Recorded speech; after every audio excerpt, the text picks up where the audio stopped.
মুক্তিযুদ্ধে বীর শহীদদের প্রতি জাতির শ্রদ্ধা, ৭১-এর স্বাধীনতাকে রক্ষা করতেই ২৪-এর গণ অভ্যুত্থান। নির্বাচন নিয়ে প্রধান উপদেষ্টার বক্তব্য অস্পষ্ট, বললেন ফখরুল, এ বছরের মধ্যেই নির্বাচন দাবি। অলিগার্ক এস আলমের ২ লাখ কোটি টাকার ব্যাংক লুট, জব্দ হয়েছে সীমিত সম্পদ।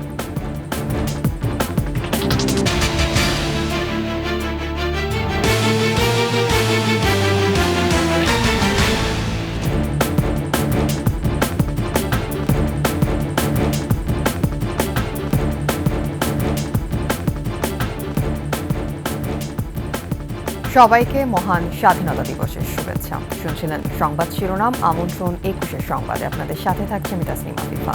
দর্শক, ২১-এ টেলিভিশনের সংবাদ একই সাথে সরাসরি দেখতে পাবেন আমাদের ফেসবুক পেজ www.facebook.com/2124 অনলাইনে। এছাড়া সাবস্ক্রাইব করতে পারেন www.youtube.com/21TV এই চ্যানেলে। মহান স্বাধীনতা দিবসে মুক্তিযুদ্ধে বীর শহীদদের স্মরণ করছে জাতি। জাতীয় স্মৃতিসৌধে শ্রদ্ধা জানিয়েছেন রাষ্ট্রপতি মোহাম্মদ শাহাবুদ্দিন ও প্রধান উপদেষ্টা ডক্টর মোহাম্মদ ইউনূস। শ্রদ্ধা নিবেদন শেষে উপদেষ্টারা বলেন, মুক্তিযুদ্ধের চেতনায় গড়ে তোলা হচ্ছে দেশ। ৭১-এ অর্জিত স্বাধীনতাকে রক্ষা করতেই হয়েছে ২৪-এর অভ্যুত্থান। সাভারের স্মৃতিসৌধ থেকে ফিরে মনিরুল ইসলামের ক্যামেরায় আরও জানাচ্ছেন মেহেদী হাসান। ভোরের আলো ফোটার সঙ্গে সঙ্গে জাতীয় স্মৃতিসৌধে মানুষের ঢল। শুরুতেই শহীদদের শ্রদ্ধা জানাতে বেদিতে পুষ্পস্তবক অর্পণ করেন রাষ্ট্রপতি মোহাম্মদ শাহাবুদ্দিন। সশস্ত্র সালামের পাশাপাশি বিয়োগলে বেজে ওঠে করুণ সুর।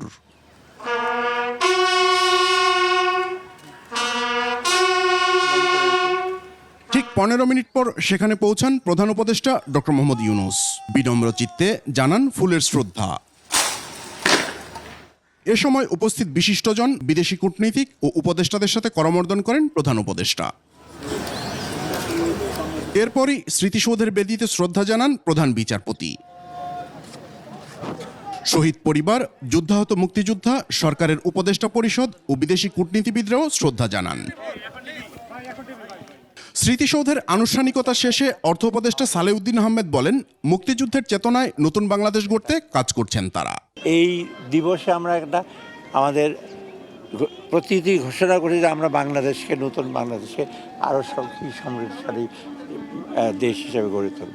বিশ্ব সমাজে যেন আমাদের কদর আরও বাড়ে, আর সাথে সাথে বাংলাদেশ সুখী সমৃদ্ধ। বন ও পরিবেশ উপদেষ্টা সৈয়দা রিজওয়ানা হাসানের আশা, ব্যক্তি ও দলীয় স্বার্থের ঊর্ধ্বে উঠে রাজনৈতিক দলগুলো ঐক্যমতে পৌঁছবে। এক একজন মানুষ তো এক একটা বিষয় এক একভাবে দেখে, দৃষ্টিভঙ্গি এক একভাবে আনে। তো সেই দৃষ্টিভঙ্গির যে তফাৎগুলো আছে সেগুলোকে কমিয়ে কমিয়ে একটা জায়গায় নিয়ে আসা, সেটা একটু সময় লাগবে, একটা প্রক্রিয়ার ব্যাপার। সেখানে নিশ্চয়ই তারা সবকিছুর ঊর্ধ্বে উঠে জাতীয় স্বার্থকেই প্রাধান্য দেবে। আর আসিফ মাহমুদ সজীব ভুঁইয়া বলছেন, গেল ১.৫ দশকের স্বৈরশাসন দেশের স্বাধীনতাকে বিপন্ন করে গেছে। এই স্বাধীনতা রক্ষায় ২৪-এ আবার রক্ত দিয়েছে জনতা। আমরা মনে করি যে দেশের প্রত্যেকটা নাগরিক যতক্ষণ পর্যন্ত না মনে করবে তিনি স্বাধীন, তার বাক স্বাধীনতা আছে, তার ফ্রিডম অফ এক্সপ্রেশন আছে, ততক্ষণ পর্যন্ত আসলে ভূখণ্ড স্বাধীন হয়ে কোনো লাভ নেই। আমরা মনে করি ২৪ সেই স্বাধীনতাকে রক্ষা করেছে এবং ২৪-এর গণঅভ্যুত্থান আবার একটি রক্তক্ষয়ী গণঅভ্যুত্থানের মধ্য দিয়ে ৭১ অর্জিত স্বাধীনতাকে আমরা রক্ষা করার যেই কঠিন লড়াই, সেই লড়াইয়ের একটা অন্যতম ধাপ হচ্ছে ২৪। এরপর স্মৃতিসৌধ সর্বসাধারণের জন্য উন্মুক্ত করে দেওয়া হয়। সুখী সমৃদ্ধ স্বপ্নের সোনার বাংলা গড়ার প্রত্যাশা নিয়ে আজ থেকে ঠিক ৫৫ বছর আগে এই দিনে মুক্তিযুদ্ধে ঝাঁপিয়ে পড়েছিল জাতি। কিন্তু গত ৫৫ বছরের যে রাজনৈতিক ইতিহাস, তাতে প্রশ্ন জাগাই স্বাভাবিক, কতটুকুন অর্জিত হয়েছে আমাদের স্বাধীনতা। মেহেদী হাসান, ২১-এ টেলিভিশন, সাভার জাতীয় স্মৃতিসৌধ, ঢাকা। সারা দেশে নানা আয়োজনে মহান স্বাধীনতা দিবস পালন করছে জাতি। জেলার শহীদ স্মৃতিসৌধে পুষ্পস্তবক অর্পণ ও পতাকা উত্তোলনের মাধ্যমে স্মরণ করছে দিনটিকে। প্রতিনিধিদের তথ্যচিত্রে ডেস্ক রিপোর্ট। যথাযোগ্য মর্যাদায় রাজধানীসহ সারা দেশে ৫৪তম স্বাধীনতা দিবস পালন করছে বিভিন্ন রাজনৈতিক, সামাজিক, সাংস্কৃতিক সংগঠন ও শিক্ষার্থীসহ সর্বস্তরের মানুষ। ভোরে রংপুর কেন্দ্রীয় শহীদ মিনারে ফুল দিয়ে শ্রদ্ধা জানান জেলা বিভাগীয় কমিশনার শহীদুল ইসলাম। পরে মুক্তিযোদ্ধা সংসদ, জেলা প্রশাসন, পুলিশ, প্রেস ক্লাব সহ বিভিন্ন সরকারি বেসরকারি প্রতিষ্ঠান শ্রদ্ধা জানায়। চুয়াডাঙ্গায় স্বাধীনতা দিবস উপলক্ষে শহীদ স্মৃতিসৌধে ৩১ বার তোপধ্বনির মাধ্যমে দিবসের সূচনা হয়। সকালে মুক্তিযোদ্ধা স্মৃতিসৌধে পুষ্পস্তবক অর্পণ ও পতাকা উত্তোলন করা হয়। জেলা প্রশাসন, পুলিশ ও মুক্তিযোদ্ধা সংসদ থেকে শ্রদ্ধা জানানোর পর বিভিন্ন শ্রেণী পেশার মানুষ শ্রদ্ধাঞ্জলি জানায়। পরে মুক্তিযোদ্ধাদের স্মরণে দোয়া করা হয়। দিনাজপুরের হিলিতে নানা কর্মসূচির মধ্য দিয়ে মহান স্বাধীনতা দিবস পালন করা হয়। উপজেলা পরিষদ চত্বরে সকালে ৩১ বার তোপধ্বনির মধ্য দিয়ে দিবসের সূচনা করা হয়। পরে বিভিন্ন রাজনৈতিক, সামাজিক ও সাংস্কৃতিক সংগঠন ফুল দিয়ে শহীদদের প্রতি শ্রদ্ধা জানায়। মুক্তিযুদ্ধে আত্মদানকারী শহীদদের স্মৃতির প্রতি গভীর শ্রদ্ধা নিবেদনের মধ্য দিয়ে খুলনায় যথাযোগ্য মর্যাদায় মহান স্বাধীনতা দিবস উদযাপন করা হচ্ছে। গল্লামারী শহীদ স্মৃতিসৌধে বিভিন্ন রাজনৈতিক, সামাজিক ও সাংস্কৃতিক সংগঠন শহীদদের প্রতি শ্রদ্ধা জানায়। মানিকগঞ্জে শহীদদের প্রতি ফুল দিয়ে শ্রদ্ধা জানিয়েছে জেলা প্রশাসন সহ সর্বস্তরের মানুষ। নানা আয়োজনে ময়মনসিংহে মহান স্বাধীনতা দিবস উদযাপিত হচ্ছে। সূর্য ওঠার সাথে সাথে নগরীর কেন্দ্রীয় স্মৃতিসৌধে ৩১ বার তোপধ্বনির মধ্য দিয়ে স্বাধীনতা দিবস উদযাপন শুরু করা হয়। পরে শহীদ বীর মুক্তিযোদ্ধাদের ফুল দিয়ে শ্রদ্ধা জানানো হয়। যথাযোগ্য মর্যাদায় বিভিন্ন কর্মসূচির মধ্য দিয়ে নেত্রকোনায় পালিত হচ্ছে মহান স্বাধীনতা দিবস। সকালে কালেক্টরেট ভবন প্রাঙ্গণে ৩১ বার তোপধ্বনিতে দিবসটির আনুষ্ঠানিকতা শুরু হয়। এছাড়াও দেশের বিভিন্ন জেলায় দিবসটি পালন করছে সর্বস্তরের মানুষ। ইউসুফ হাসান নাইম, ২১ টেলিভিশন। ৭১ আর ২৪ পরস্পর বিরোধী নয়, যারা অসৎ তারাই ৭১-এর মুখোমুখি দাঁড় করিয়েছে ২৪-কে, এমন মন্তব্য করেছেন এনসিপির আহ্বায়ক নাহিদ ইসলাম।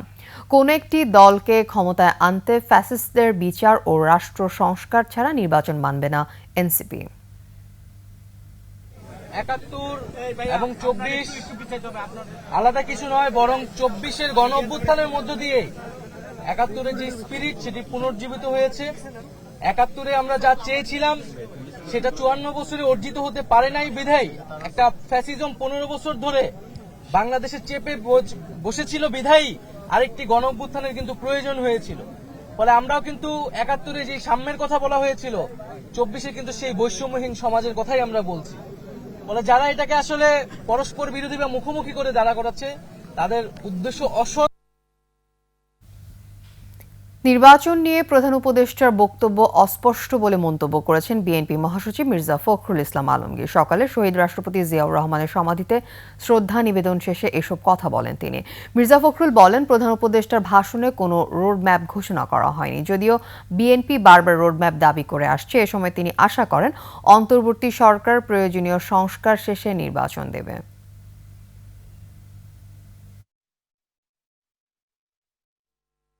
আমি অত্যন্ত হতাশ হয়েছি যে গতকাল প্রধান উপদেষ্টা যে বক্তব্য রেখেছেন সেই বক্তব্যে তিনি সেই রোড ম্যাপের কথা বলেন না। আমরা হতাশ হয়েছি যে তার বক্তব্যের মধ্যে তিনি স্বাধীনতার ঘোষক শহীদ প্রেসিডেন্ট জিয়া রহমান, বীর মুক্তিযোদ্ধা বীর উত্তমের নাম একবার উচ্চারণ করেন, অথচ এটাই ছিল ইতিহাস। আমরা আবারও চাই না আওয়ামী লীগ যে ইতিহাস বিকৃত করেছে, এখন আবার সেই ইতিহাস বিকৃত হোক।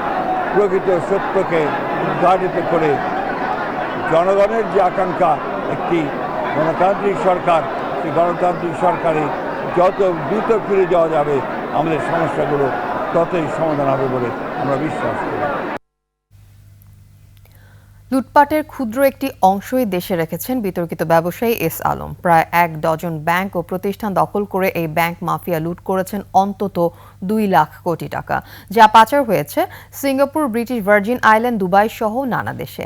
এখনো পর্যন্ত সরকারি বিভিন্ন সংস্থার মাধ্যমে তার যে পরিমাণ সম্পদ জব্দ হয়েছে তা একেবারেই নস্যি। সঞ্জয় অধিকারীর রিপোর্ট। ব্যাংক লুটেরা সাইফুল আলম মাসুদ ওরফে এস আলমের সামান্য সম্পদই দেশে রেখেছেন। ঋণের নামে ব্যাংক খাত থেকে অন্তত $10 বিলিয়ন লুটপাট করেছেন তিনি।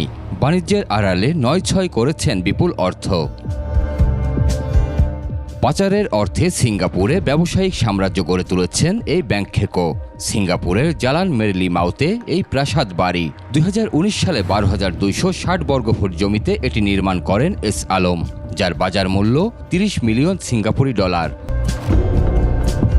প্রাপ্ত তথ্য অনুযায়ী সিঙ্গাপুরের 3টি হোটেল ও রিটেল স্পেসে প্রায় 700 মিলিয়ন সিঙ্গাপুরি ডলার বিনিয়োগ করেছেন এস আলম ও তার স্ত্রী ফারজানা পারভিন, বাংলাদেশি মুদ্রায় যা 6,510 কোটি টাকা। ব্রিটিশ ভার্জিন দ্বীপপুঞ্জে এস আলম ও তার পরিবারের অন্তত 18টি কোম্পানির খোঁজ মিলেছে। তথ্য অনুযায়ী 2011 সালে দ্বীপটিতে ক্যানালি লজিস্টিক্স নামে প্রথম একটি কোম্পানি নিবন্ধন করেন তিনি। এরপর 2016 থেকে 2022 সাল পর্যন্ত ব্রিটিশ ভার্জিন আইল্যান্ডে 11টি কোম্পানি নিবন্ধন করেন। বাংলাদেশ ব্যাংকের তথ্য বলছে, এস আলম ইসলামী ব্যাংক থেকে ঋণের নামে 73,000 কোটি টাকার বেশি বের করে নিয়েছেন। এর বিপরীতে জামানত দেওয়া সম্পদের মূল্য মাত্র 4,359 কোটি টাকা। এছাড়া ফার্স্ট সিকিউরিটি ইসলামী ব্যাংকের 50%, ইউনিয়ন ও গ্লোবাল ইসলামী ব্যাংকের অন্তত 80% ঋণ একাই নিয়েছেন এস আলম। সোশ্যাল ইসলামী ব্যাংক, জনতা ব্যাংক থেকেও ঋণের নামে হাজার হাজার কোটি টাকা নিয়ে পাচার করেছেন তিনি। এস আলমের থাবা থেকে রেহাই পায়নি একুশে টেলিভিশনও। ক্ষমতাচ্যুত হাসিনা সরকারের প্রত্যক্ষ সহযোগিতায় একুশে টেলিভিশনকে প্রায় 1 দশক দখলে রেখে লুটপাট করেছেন তিনি। হাসিনার পতনের পর এস আলম ও তার পরিবারের কাছ থেকে সম্পদ উদ্ধারের চেষ্টা করছে অন্তর্বর্তী সরকার। তৎপর হয়ে উঠেছে দুর্নীতি দমন কমিশন, BFIU সহ সরকারের নানা সংস্থা।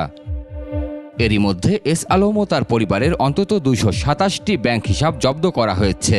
এছাড়া তার নিয়ন্ত্রণে থাকা ইসলামী ব্যাংকে 83% শেয়ার সহ লুটের শিকার ব্যাংকগুলোতে এই মাফিয়া পরিবারের সব শেয়ার জব্দ করা হয়েছে। এছাড়া দেশের বিভিন্ন জায়গায় থাকা কয়েকশো একর সম্পত্তি রয়েছে জব্দের তালিকায়। সঞ্জয় অধিকারী, একুশে টেলিভিশন, ঢাকা। শেষ করছি 21-এর সংবাদ। যাবার আগে সংবাদ শিরোনামগুলো আরও একবার। মুক্তিযুদ্ধে বীর শহীদদের প্রতি জাতির শ্রদ্ধা, ৭১-এর স্বাধীনতাকে রক্ষা করতেই ২৪-এর গণ অভ্যুত্থান। নির্বাচন নিয়ে প্রধান উপদেষ্টার বক্তব্য অস্পষ্ট, বললেন ফখরুল, এ বছরের মধ্যেই নির্বাচন দাবি। অলিগার্ক এস আলমের 2 লাখ কোটি টাকার ব্যাংক লুট, জব্দ হয়েছে সীমিত সম্পদ।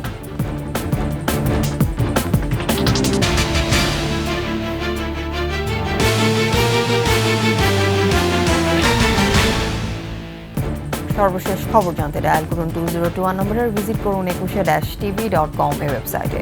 এছাড়া ফেসবুকে লগ ইন করতে পারেন www.facebook.com/2124 অনলাইনে। এছাড়া সাবস্ক্রাইব করতে পারেন www.youtube.com/21tv এই চ্যানেলে। এতক্ষণ সাথে থাকার জন্য ধন্যবাদ। আমাদের পরবর্তী সংবাদ দুপুর 2টায় দেখার আমন্ত্রণ রইল। 21-এর সাথে।